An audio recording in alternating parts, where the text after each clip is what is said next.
بسم اللہ الرحمن الرحیم۔ پاک پروردگار کے بابرکت نام سے شروع کرتا ہوں جو بڑا مہربان نہایت رحم کرنے والا ہے۔ قصص الانبیاء۔ حضرت آدم علیہ السلام کے بیٹے قابیل نے اپنے بھائی حابیل کو قتل کر دیا تو اللہ تعالیٰ نے اسے کوے کے ذریعے بھائی کی لاش دفنانے کا طریقہ بتایا، جس پر عمل کرتے ہوئے اس نے لاش دفنا دی۔ اب اسے اپنے والد کے غصے کا خوف تھا۔ اس موقع پر شیطان نے قابیل کو گھر سے بھاگ جانے کی ترغیب دی، کیونکہ اسے یہ خوف لاحق تھا کہ اگر قابیل حضرت آدم علیہ السلام کے پاس رہا تو کہیں توبہ کے بعد دوبارہ راہ حق پر نہ آ جائے۔ چنانچہ اس نے قابیل سے کہا، اب تجھے تیرے والد زندہ نہیں چھوڑیں گے، تجھے قتل کر ڈالیں گے، تو یہاں سے بھاگ جا۔ قابیل کو پہلے ہی اس بات کا خوف تھا، لہٰذا وہ یمن فرار ہو گیا، جہاں اس نے سکونت اختیار کی، اور بعد ازاں اس نے وہاں شادیاں بھی کیں، جن سے اولاد کثیر پیدا ہو گئی۔ قابیل نے اپنے والد کے دین حق سے بغاوت کر کے پہل آتش پرستی شروع کی، پھر شیطان نے اسے پتھر سے بت بنانے کا طریقہ سکھا دیا۔ یوں قابیل اور اس کی اولاد نے ایک اللہ کو چھوڑ کر بت پرستی شروع کر دی۔ دنیا میں قتل و غارت، حسد و فساد اور بت پرستی کی بنیاد قابیل نے رکھی۔ حضور نبی کریم صلی اللہ علیہ وآلہ وسلم نے فرمایا، دنیا میں جب بھی کوئی ظلم سے قتل ہوتا ہے تو اس کا ایک گناہ حضرت آدم علیہ السلام کے بیٹے قابیل کی گردن پر ضرور ہوتا ہے، اس لیے کہ یہ وہ شخص ہے جس نے ظالمانہ قتل کی ابتدا کی اور یہ ناپاک طریقہ جاری کیا۔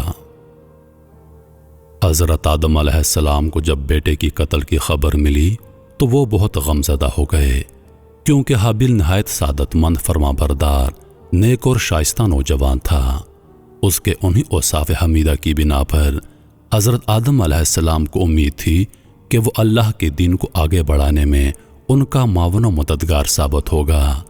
نیز بعض روایات کے مطابق حابیل کی شہادت کا بنیادی سبب یہی تھا کہ قابیل کو بھی اندازہ ہو چکا تھا کہ والد کے نبوت کا تاج نیک سیرت حابیل کے سر سجے گا، اور اسی حسد نے اسے بھائی کے قتل پر ابھارا۔ حابیل کے قتل کے بعد حضرت آدم علیہ السلام اور اماں حوا علیہ السلام بہت اداس رہا کرتے اور بیٹے کو یاد کر کے گھنٹوں آنسو بہایا کرتے۔ حضرت آدم علیہ السلام اللہ تعالیٰ سے دعا فرمایا کرتے، اے اللہ مجھے ایسی اولاد عطا فرما جو تیرے دین کو دنیا میں پھیلانے میں میری معاون و مددگار ہو، اور میرے بعد بھی تیرے پیغام کو دنیا میں عام کرے، میری صحیح جانشین ہو اور دنیا میں تیری وحدانیت کی علم بردار ہو۔ اللہ تعالیٰ نے اپنے پیارے نبی کی دعاؤں کو شرف قبولیت بخشا اور ایک نیک صالح بیٹے کی بشارت سے مطلع فرما دیا۔ چنانچہ کچھ ہی عرصے کے بعد حضرت شیس علیہ السلام پیدا ہو گئے۔ حضرت آدم علیہ السلام اور اماں حوا علیہ السلام ان کی پیدائش پر بہت خوش تھے۔ یہ حضرت آدم علیہ السلام کے تیسرے بیٹے تھے اور اس وقت ان کی عمر 130 سال تھی۔ اماں حوا علیہ السلام نے صاحبزادے کا نام شیس رکھا، جس کے عربی میں معنی عطیہ خداوندی کے ہیں، یعنی اللہ تعالیٰ کی جانب سے عطا کیا گیا خوبصورت و خوبصورت تحفہ۔ حضرت شیس علیہ السلام حسن و جمال، شکل و صورت اور اعداد و اطوار میں اپنے والد سے بہت زیادہ مشابہ تھے۔ حضرت آدم علیہ السلام کو اپنے بیٹے سے بہت محبت تھی۔ حضرت آدم علیہ السلام حضرت شیس علیہ السلام کو ہر وقت اپنے ساتھ رکھتے۔ آپ کو اس بات کا علم ہو چکا تھا کہ ان کی اولاد میں یہ بچہ ان کا جانشین ہوگا، چنانچہ انہوں نے شروع سے ہی ان کی تربیت پر خصوصی توجہ دی۔ آپ علیہ السلام حضرت شیس علیہ السلام کو جنت کا احوال سناتے، اچھے اور برے کی پہچان کرواتے۔ جو حضرت شیس علیہ السلام بڑے ہوتے گئے، ان کی پوشیدہ صلاحیتیں اور والدین کی تعلیم و تربیت رنگ لاتی رہی۔ آدم علیہ السلام نے ان کو درس و تدریس اور واعظ و تبلیغ کے خوبصورت اور منفرد طریقے سکھائے، انہیں دن رات کی گھڑیوں کی پہچان کروائی، ان اوقات میں ہونے والی عبادتوں کی تعلیم دی۔ اس کے علاوہ طوفان نوح علیہ السلام کے بارے میں آگاہ کیا، جو کچھ عرصے کے بعد آنا تھا۔ حضرت آدم علیہ السلام اور حضرت حوا علیہ السلام کو حضرت شیس علیہ السلام سے بڑی امید تھی، جس کی بڑی وجہ یہ تھی کہ ان کا بیٹا قتل ہو گیا تھا۔ دوسرا شیطان کا پیروکار بن کر کفر کے راستے پر چل نکلا تھا۔ اب اللہ کے دین کو آگے پھیلانے اور شیطان کے شر کا مقابلہ کرنے کے لیے آدم علیہ السلام کے بعد شیس علیہ السلام تھے۔ چنانچہ جب آدم علیہ السلام کی وفات کا وقت قریب آیا تو انہوں نے شیس علیہ السلام کو اپنا خلیفہ اور جانشین نامزد کیا۔ 960 برس کی عمر میں آدم علیہ السلام نے وفات پائی۔ شیس علیہ السلام نے جبریل امین علیہ السلام کے بتائے ہوئے طریقے کے مطابق اپنے والد حضرت آدم علیہ السلام کی تدفین کی۔ اللہ رب العزت نے شیس علیہ السلام کو نبوت کے عظیم منصب پر فائز فرمایا اور اولاد کثیر سے نوازا۔ پھر یہ کہ ان کی اولاد نہایت فرما بردار اور نیک تھی، جو اپنے والد کے ساتھ تبلیغ دین کے کاموں میں مصروف رہتی۔ روایت میں آتا ہے اللہ تعالیٰ نے اپنے پیغمبروں پر 100 صحیفے نازل کیے اور 4 کتابیں۔ ان 100 صحیفوں میں سے 50 صحیفے شیس علیہ السلام پر اترے۔ گو کہ قرآن کریم میں جن 25 انبیاء کرام علیہ السلام کے اسماء گرامی مذکور ہیں، ان میں شیس علیہ السلام کا نام شامل نہیں، تاہم احادیث مبارکہ میں ان کے نبی ہونے کا صراحت کے ساتھ ذکر ہے۔ شیس علیہ السلام نے اپنی پوری زندگی والد کی دی ہوئی تربیت کے تحت اللہ کے دین کی سربلندی میں صرف کی۔ آخری عمر میں زیادہ ضعیف ہونے کی وجہ سے گوشہ نشین ہو گئے تھے، لیکن اولاد آپ کے کام کو آگے بڑھاتی رہی۔ شیس علیہ السلام اپنے بھائی قابیل کے اولاد کے کفر و شرک میں مبتلا ہونے اور شیطان کا اعلیٰ بنے رہنے کی وجہ سے بڑے فکر مند رہتے اور ان کو راہ راست پر لانے کی کوششوں میں لگے رہتے، جنہوں نے اپنے باپ قابیل کے شکل کے بت بنا کر اس کی پوجا شروع کر دی تھی۔ روایات میں آتا ہے کہ دنیا میں موجود تمام انسان یعنی بنی آدم حضرت شیس علیہ السلام کی اولاد ہیں، کیونکہ حابیل تو محض 20 برس کی عمر میں اپنے بھائی قابیل کے ہاتھوں شہید کر دیے گئے تھے اور انہوں نے کوئی وارث نہیں چھوڑا تھا، جبکہ دوسرے بیٹے قابیل کی اولاد شیطان کی پیروکار، اللہ کی نافرمان اور کفر پر گامزن تھی، جسے طوفان نوح علیہ السلام میں غرق کر دیا گیا تھا۔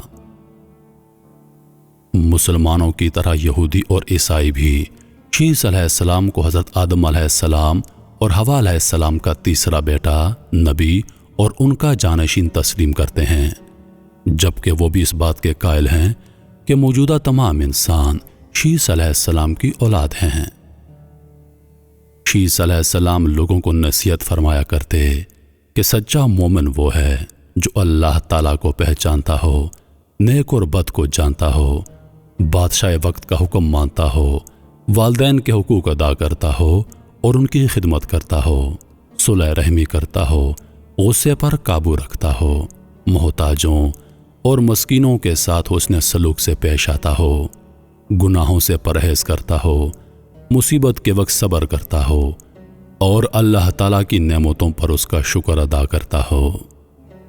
حضرت آدم علیہ السلام کے انتقال کا وقت قریب آیا تو انہوں نے بیٹے حضرت شیس علیہ السلام کو اپنے قریب بلایا اور نصیحت فرمائی، اے میرے سعادت مند برخوردار، تم میرے جانشین بنو گے، چنانچہ تم تقوی اختیار کرو اور جب بھی اللہ تعالیٰ کا ذکر کرو تو اس کے ساتھ اس کے محبوب حضرت محمد مصطفیٰ صلی اللہ علیہ وآلہ وسلم کا نام ضرور لیا کرو، کیونکہ میں نے ان کا نام عرش پر اس وقت لکھا دیکھا تھا جبکہ میں روح اور مٹی کی درمیانی حالت میں تھا۔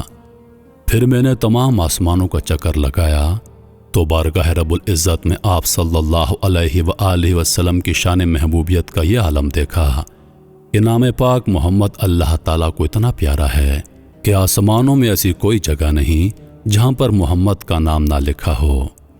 میرے رب نے مجھے جنت میں رکھا تو میں نے جنت میں کوئی محل، کوئی بالا خانہ، کوئی دریچہ ایسا نہ دیکھا جس پر محمد صلی اللہ علیہ وآلہ وسلم کا نام نہ ہو، لہٰذا تم بھی کثرت کے ساتھ ان کا ذکر کیا کرو، کیونکہ فرشتے بھی ہر وقت ان کا ذکر کرتے ہیں۔ جب شیس علیہ السلام کی وفات کا وقت قریب آیا تو انہوں نے اپنے فرزند انوش کو معاملات سپر کر دیے۔ انوش کے بعد ان کا ولی عہد قینن بنا اس کے بعد کینن کا فرزند مہلائل ان کا جانشین بنا، اور ایرانی اجمی لوگ انہی کے بارے میں خیال رکھتے تھے کہ یہ 7 ولایتوں کے بادشاہ بنے، اور یہ وہ پہلے شخص ہیں جنہوں نے جنگلات کا صفایا کر کے شہروں اور قلعوں کی بنیاد رکھی، اور انہوں نے ہی شہر بابل اور شہر سوس آباد کیے۔